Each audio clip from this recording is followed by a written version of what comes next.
Hey there, everyone, and welcome back to the SoundstageEDU Podcast, where we talk all things fine arts education, behind-the-scenes brilliance, and building a better future for our kids, one mic check at a time. Now, if you've been anywhere near social media this drum corps season, you've seen it. Pics of brisket sandwiches, selfies in front of beaver statues, and TikToks of 60 people running to sparkling clean bathrooms like it's a reward challenge on Survivor. That's right. I'm talking about Buc-ee's. I have decided to name that the official, unofficial stop of Drum Corps Tour this year. I have seen so many posts, so many videos of big drum corps invading Buc-ee's. Some kids, it seems, are more excited about their Buc-ee stop than the actual stadium they're performing in. I mean, seriously, I've seen corps members say, "We're in Texas tomorrow. That means Buc-ee's." And that got me thinking, why? Why are a bunch of elite musicians flipping out over a gas station? I mean, I like my fair share of gas station food and gas station snacks, but it's not something to write home about or post on social media or get super excited about. But why are they flipping out over this? Why are they so excited? Because it's not just a gas station. It's an experience. And that got me thinking even deeper.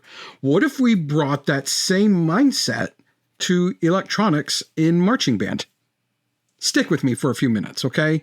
Today, we're diving into how Buc-ee's became a roadside legend and what that could teach us about evolving our programs, especially when it comes to sound design, gear, and student engagement.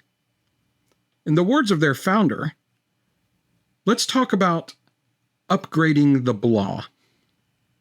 So here's a story that inspired this post. I ran into a post about Buc-ee's and how they got started and where they're at now. And it got me thinking. So here's the story. In 1982, a guy named Beaver Applin looked around and saw that every gas station in Texas sucked. Filthy bathrooms, sad snacks, unhappy employees, and zero charm. And yet, they seemed to be printing money. So Beaver asked a bold question. What if I just made a better one? Not revolutionary, not some new invention, just better, cleaner, friendlier, bigger. He wanted to upgrade the blah. So fast forward to now, and Buc-ee's is a phenomenon. 50 plus gas pumps. I've seen some with 100. Legendary brisket, sparkling restrooms, outstanding burritos, fudge, a wall full of beef jerky. I mean, people literally plan road trips around these places, and I should know. I've done it. I've done it on work trips. I've done it on family trips. If we're anywhere near Buc-ee's, we will go out of our way to go there. And yeah, they made over $275 million last year. Not by inventing something new, but by taking something mundane and making it delightful. Now, let's shift gears. Let's talk about your program, your field, your front ensemble, your speakers, your mics. Let's talk about electronics in marching band. Right now, for most groups, electronics are just there. They, quote unquote, get the job done. Maybe there's a synth, a mic or two, some speakers, someone's kid running QLab on their mom's laptop. It's functional. It's fine. But let's be honest, it's not inspiring. It's not a destination. It's not Buc-ee's. But here's the thing. Just like Beaver looked at boring old gas stations and saw a gold mine, we can look at our electronics setup and see opportunity. Opportunities to empower students to explore sound design, add emotional texture to the show, teach real-world tech and audio skills that can carry into a successful career, and engage students who don't see themselves in brass or battery. It's opportunity to elevate the show beyond what marching instruments can do alone. When you treat your electronic setup as an afterthought, that's exactly what it becomes.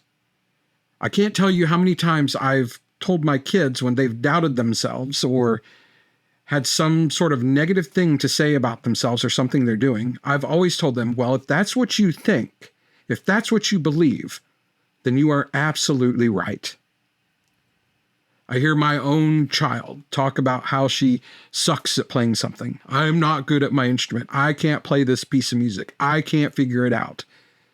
And I tell her, if that's what you believe, then you are absolutely right.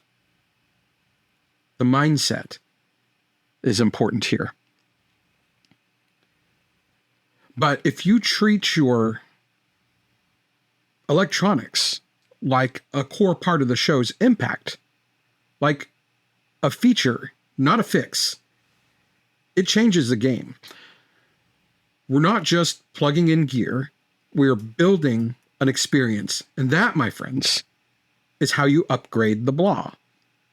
Now, listen, I can already hear some of you that are in my age group, but it's not real band. It's just bells and whistles. We can't afford a full rig. We don't have the staff. And my favorite, we've always done it this way. Does that sound familiar? Look, I get it. But here's the truth. Audiences have changed. Therefore, their expectations have changed. And our kids, the students, they've certainly changed. And the longer we treat electronics as optional, the more we risk becoming irrelevant. The more we risk becoming that program that the students don't want to be a part of. Our programs start to shrink. And then the school administrators get the evidence they're looking for, that the arts don't matter, and they do. Now, I'm not saying throw away tradition. I'm saying evolve it, integrate it, teach it. Because kids today aren't afraid of tech. They live in it.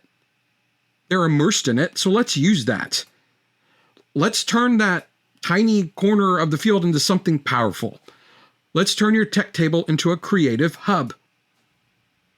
Let's turn your show into a sonic masterpiece with layers and moments and goosebumps. Let's make the electronic section something that directors, students, and judges actually look forward to and not dread like I used to when I would see a show. So like I said, this is a quick one. So here's my challenge to you. Before the next season starts, for some of you it already has. So, I mean, I don't know when you're going to listen to this. I hope this lives forever. But before the next season starts, or even now after it has started, you can make changes. Before you lock in your show music, and maybe you already have, I don't know. And before you roll your eyes at the kid asking for a sample pad, ask yourself, where can I upgrade the blah? And this doesn't just apply to electronics. This applies to the whole show.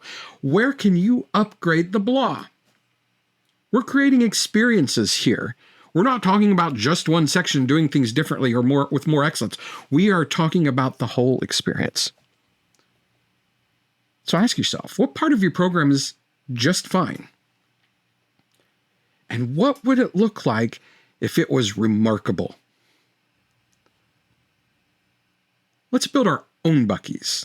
Not because it's trendy, but because our kids deserve it. Our audiences, they crave it.